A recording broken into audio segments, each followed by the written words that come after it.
Когда у тебя все налаживается, сразу же появляются бывшие. Привет, я Ольга Вастикова, магистр по психологии, помогаю моим клиентам стать увереннее в себе и построить здоровые отношения.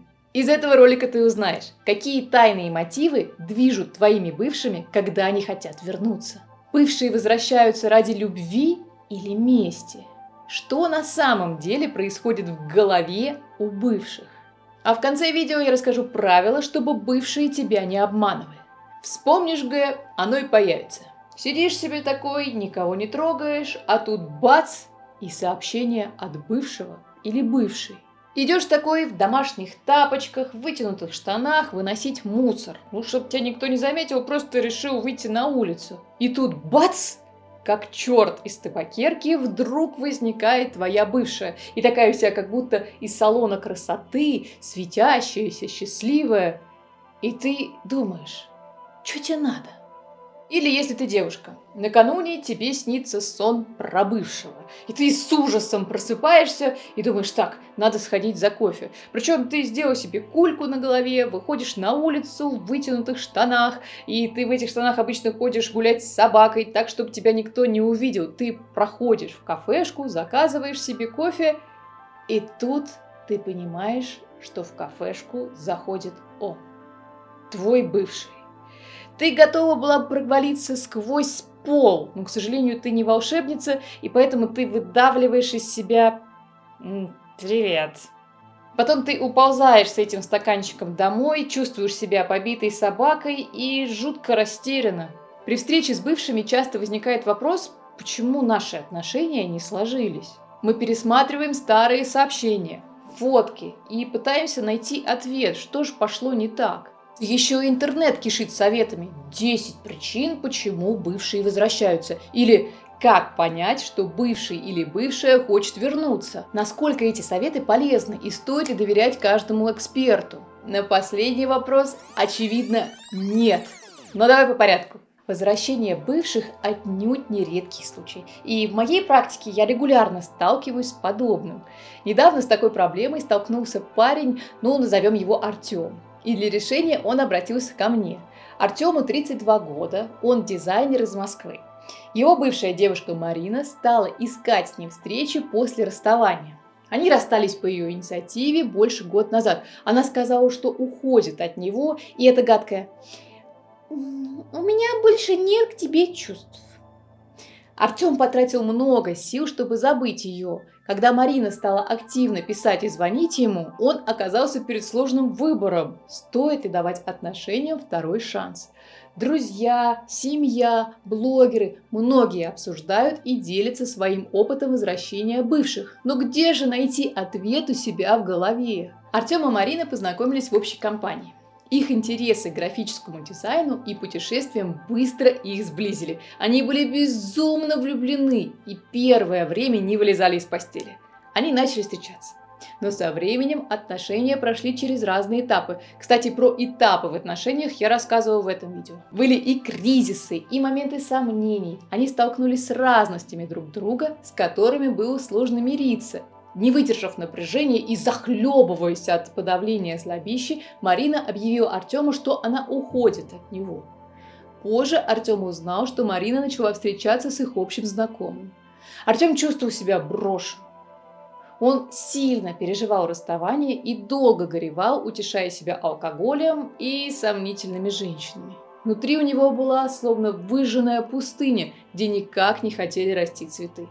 Спустя полгода Артем худо-бедно пришел в себя. Интерес к жизни вернулся, он стал более социально активным, и у него начали появляться новые интересные девушки на горизонте. Все начало налаживаться. Но однажды в его офис пришла Марина. Она появилась как гром среди ясного неба, и улыбка с лица Артема моментально стерлась. Он еле выдавил из себя «Привет!». Марина вытащила Артема на обед и радостно сообщила, что очень соскучилась и хочет вернуться. Эх, еще раз, ты еще много-много раз. Артем был ошарашен, растерян и обратился ко мне за помощью. Вместе мы исследовали его чувства и искали решение. После нескольких консультаций и моей профессиональной поддержки Артем принял решение не возвращаться к Марине и прекратить с ней любое общение.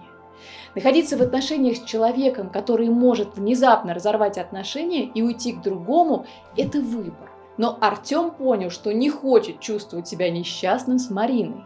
5 основных причин, почему бывшие возвращаются. Не отдам тебя никому. Когда у тебя налаживается жизнь и ты начинаешь активно развиваться, тук-тук, это твой бывший или бывшая на пороге. Бывший дает понять, что готовы снова попробовать отношения, потому что надеется, что теперь партнер сможет им дать то, что ему очень нужно. А еще у бывших может проснуться режим собственника. Это ж мой мужчина или это ж моя женщина. И что ж, он будет с другой или она?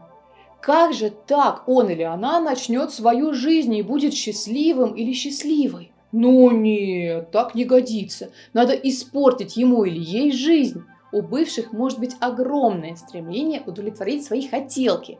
Когда бывшие говорят, что уходят от тебя, они считают, что ты недостойный вариант. Но они походят, побродят, пообщаются с другими представителями противоположного пола, может даже начнут новые отношения. Ведь в их мыслях часто бывает: ой, да я легко найду себе кого-то получше. Однако, что-то идет не так, и кого-то получше не находится. Поэтому бывшие начинают закрывать глаза на те минусы, которые видели в тебе раньше, а у тебя ведь тут еще и жизнь налаживается. У тебя появилось больше независимости, и бывшие думают, что наконец-то настало то время, что ты можешь дать то, что им так нужно. А вот теперь-то и будет счастье. Нет. Второе. Страх одиночества. После расставания многие чувствуют себя хреновенько. Если я один, значит со мной что-то не так. Ну, такая общественная установка. Появляется щемящее чувство ненужности. Сталкиваться с одиночеством бывает, ой, как невыносимо. И это может заставить скучать по тому, что было раньше. Это настолько невыносимо, что человек принимает решение вернуться и пусть в не самые счастливые отношения. Если бывший партнер хочет снова вернуться, значит с тобой лучше, чем без тебя. Третье. Желание доказать. Так бывает, что окружающие, родители, друзья, дальние родственники из Караганды, подписчики воспринимают чужие разрывы очень драматично. Все мы знаем про развод Джонни Деппа и Эмбер Хёрд.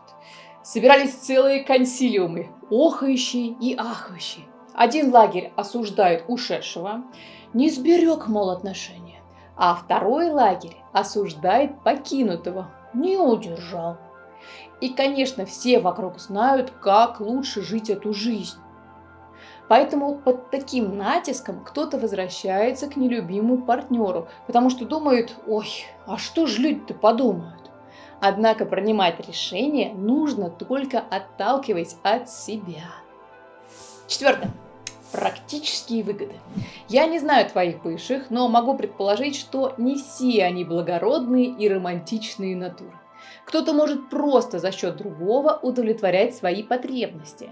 В некоторых случаях люди возвращаются к бывшим из-за финансовых или бытовых проблем. Но ведь удобно же одолжить деньги или пожить у бывшего. Кто-то просто хочет потешить свое эго и увидеть страдания бывшего партнера. Кто-то хочет вернуться ради общих детей. А кто-то просто хочет заняться плотскими утехами, чтобы удовлетворить желание тела.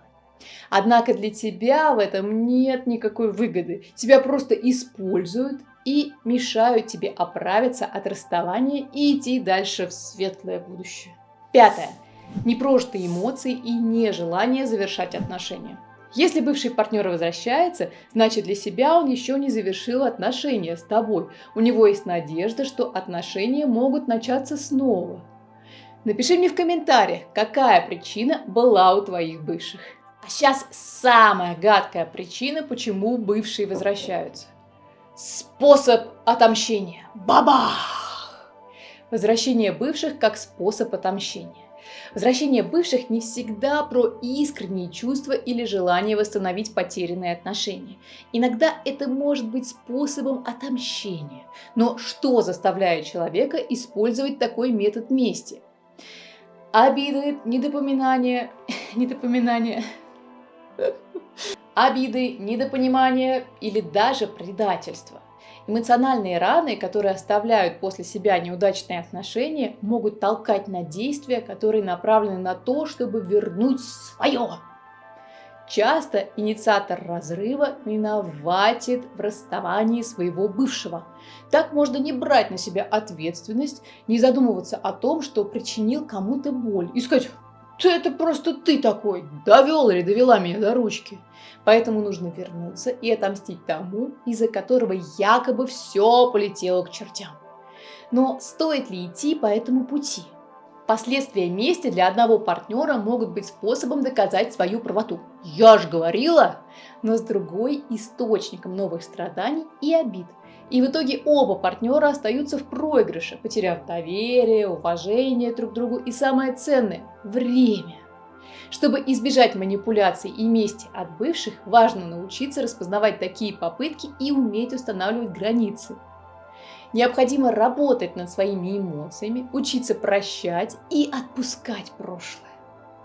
Если вы чувствуете, что ваш бывший партнер пытается манипулировать вами или использовать вас ради своих интересов, лучше держаться на расстоянии и не позволять ему влиять на ваше эмоциональное состояние. Кстати, про манипуляции я отдельно рассказала вот где-то тут в этих роликах. Правила для тех, кто сталкивается с возвращением бывших. Сейчас будет сложно. Задай себе вопрос, что ты действительно чувствуешь? Это настоящее желание возобновить отношения или просто страх перед одиночеством? Как только ты начнешь понимать свои мотивы, ты можешь принять правильное решение и избежать повторения ошибок прошлого. Если тебе хочется быть более устойчивым и сделать правильный выбор, то общение с профессиональными психологами, а не обиженными на все человечество псевдоэкспертами, может дать тебе новый взгляд на ситуацию и лучше изучить себя, свои чувства и реакции на бывших. Вопросы моих клиенток и клиентов вдохновили меня на запуск общей онлайн-группы. В ней каждый сможет понять, что происходит в мужском и женском мирах, понять разности друг друга, сможет услышать и быть услышанным. А также участники группы поймут, как быть достаточными в отношениях и чувствовать себя безопасно. Цель моей группы – исследовать, как свободно и безопасно общаться друг с другом, чтобы потом взять этот опыт в реальную жизнь. В группе будет 3 женщины и 3 мужчины. Заполни анкету предзаписи, чтобы пройти собеседование со мной в мою закрытую группу. Ищи ссылку в описании под этим видео и в закрепленном комментарии.